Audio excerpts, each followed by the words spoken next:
Okay, this is a old painting that I worked on a long time ago. Actually, it is a rework or a retread of an old painting I did a long time ago. By a long time ago, I mean probably like sometime in the mid 90s. And I had purchased a airbrush. I kind of spent my life savings at the time, or as much as I could cobble together, and bought a Pache airbrush with a tankless compressor. I think it was a Badger compressor, and was going to try my hand at acrylics on canvas. And that little image you can see in the lower left hand corner is the part that I'm focusing on because I'm kind of rebuilding this painting, I guess, in Clip Studio. And I already kind of got a bit of a head start on sketching it out. I wasn't quite sure what I was going to do with it, if I was going to turn it into a video or whatnot. But as it is, I just hit the play record button and kind of videotaped my whole way through this thing.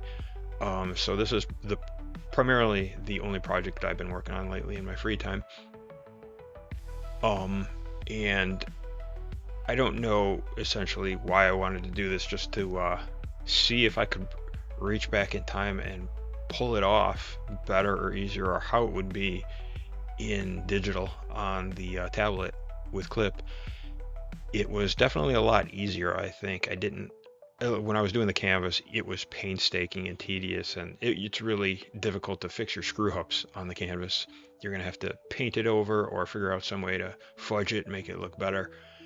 But I would sit there and plan out. I was really kind of new and I was stressing out every move I made, so I would plan out every little step of the painting. I had like an overall sketch. Then I would go back after I would paint the background. I'd go back and sketch some more of the vehicles and the people and try to play with their positions on the painting before I actually executed it. And with the digital, of course, you can just drag it, you can select it, move it around. It's no big deal. You can erase it. You can have 150 layers. It is all reward and very little risk, I would say. But that being said, I think that painting I don't have a date for it. I'm guessing 95 or so. And I do remember, just like now, I guess, I had very little free time. I was I would do these at like 2 in the morning when I would get home from one of my jobs. And I had all my classwork for college done. I would try to put a couple hours in on the canvas, and I would just hover over that stupid canvas. And I got a couple of these canvases. They were just the pre-framed, pre-primed canvases that you get at like a arts and crafts store. And I would get the old Grumbacher paints, the old Grumbacher acrylics, and those paints were amazing. I have not found anything that performs like they do. I had kind of stopped after I did finally fully commit to digital. At one point, I had kind of stopped messing around with acrylic on canvas, sadly. And when I did finally try to do some painting a couple of years, I just pick it up again a couple of years ago after a super long hiatus. None of the paints were any performed anywhere near what those old Grumbachers worked like. They covered whatever color you had over. You could paint white on top of black and get a really good covering. Now it's just kind of smears, and you got to take. It seems like it's going to take 5 or 6 coats before you can get a decent outline or fill in that color over a dark color. But anywho, I would sit there and listen to I think Jim Santella was the name of the DJ on a radio station that played progressive rock early in the morning, or in the wee hours of the morning. So a lot of Yes and Rush and that kind of stuff. Not that that was a bad thing, I guess. But I really tried to reproduce this thing as much as possible. I did end up doing a little something different with the drivers on that motorcycle, hover bike, speeder bike doohickey. I tried playing around with the police vehicles a little bit, maybe trying to add a third one and reposition it. But ultimately, I went back to that original structure of that painting. Um, I think too at the time I was reading like a lot of Mondo 2000. I think that was like a quarterly magazine. It was like cyberpunk and hacking and all that kind of gobbledygook that was um, sort of fashionable.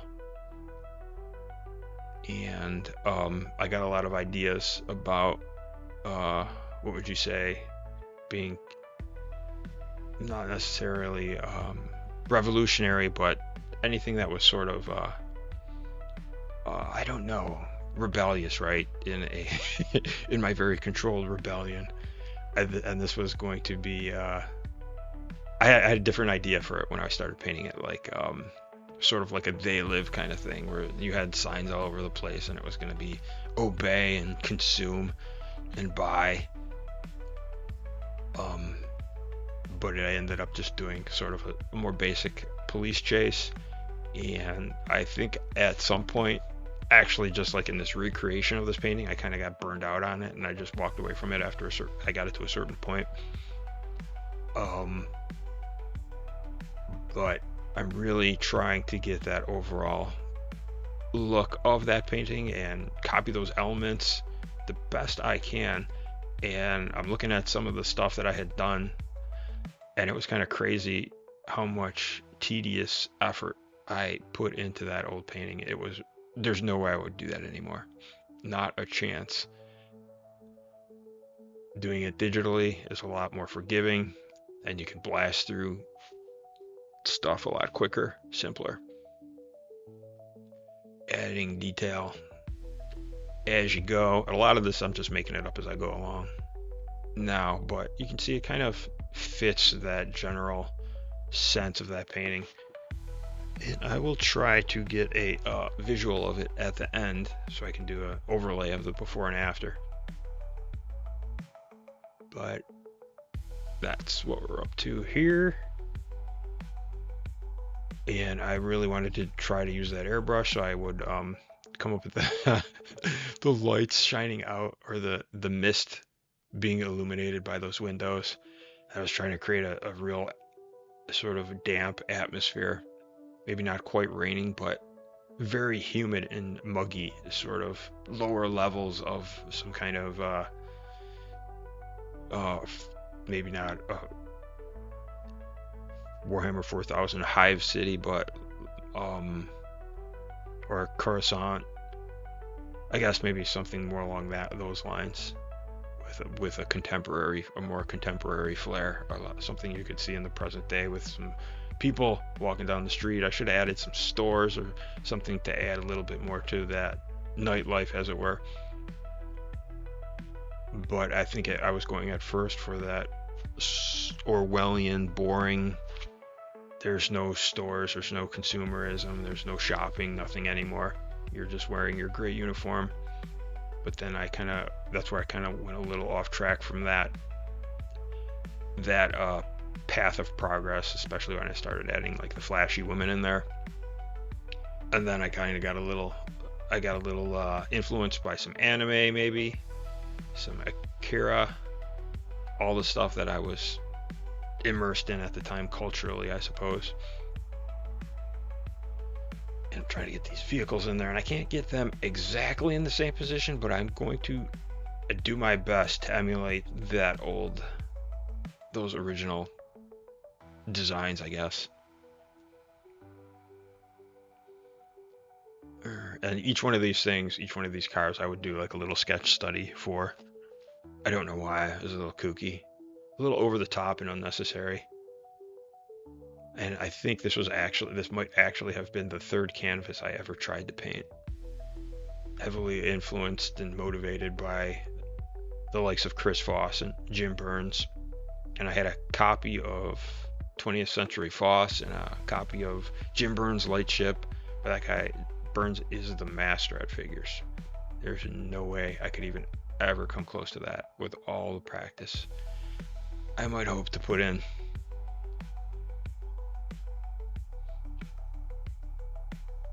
Alright, this was going to be my Aerostar, my Astrovan, or my futuristic minivan grocery getter.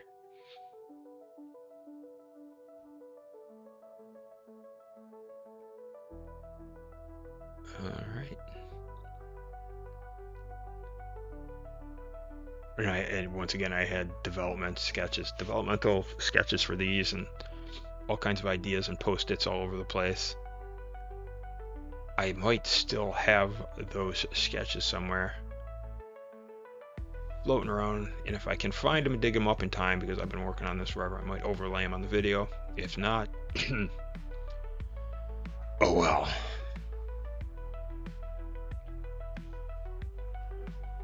And this was going to be like sort of a Blade Runner police vehicle, I guess, but with more, it wasn't actually going to be so anti-gravity, but like jets powering it up, because I'm still skeptical of things like anti-gravity. I mean, maybe there is such a thing, but we're not going to see it anytime soon, I don't think. So the public gets to rely on old noisy jets, and kind of like a Harrier louvers on the bottom, a Harrier jet, jump jet. And this right here is my biggest Foss influence, is the checkerboard pattern. Ta-da.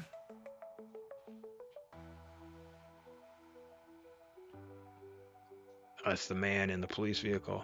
The man.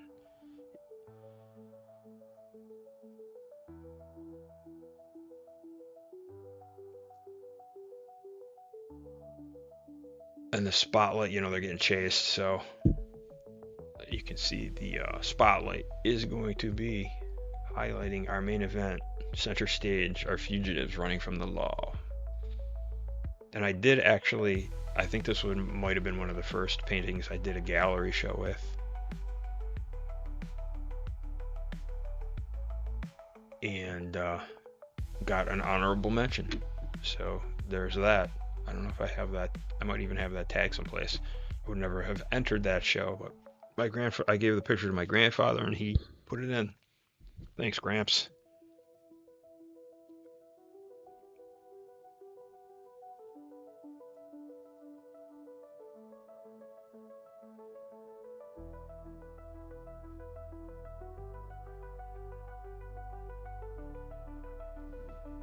Gotta have their machine guns, because you're never gonna take me alive, coppers.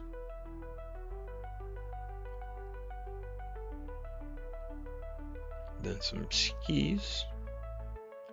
And he's got a little buddy way off in the distance.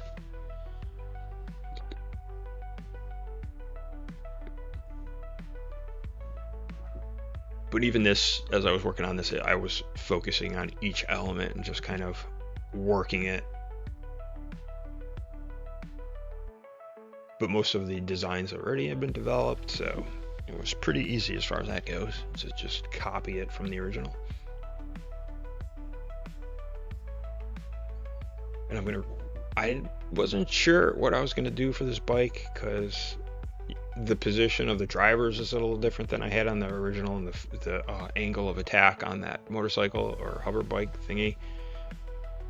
But I finally bit the bullet and kind of did it on the fly redesign here,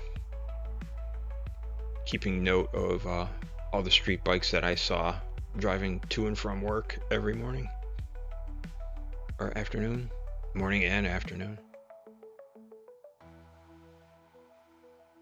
And I'm kind of torn about how much detail to put in the dark side of that spotlight. Something I had done a quick version of it with like a real stark shadow, which of course you probably would have with a spotlight shining on you, but you would lose. I didn't, just because I was going to lose a lot of that worked in detail, and there was going to be a lot of effort that would suddenly not be visible. So we'll put some blinkers, directionals,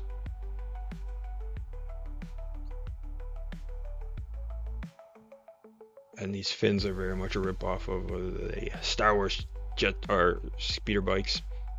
It's kind of what I had in mind for those. Those extended way far in front of the vehicle, kind of like steering fins, though. Kind of the same thing, I'm thinking. All right. You can see all those elements finally coming together. We need that. I think a stark shadow for sure behind the spotlight. Do that. Headlights. All right, we're getting there. And I think we are close to wrapping this baby up.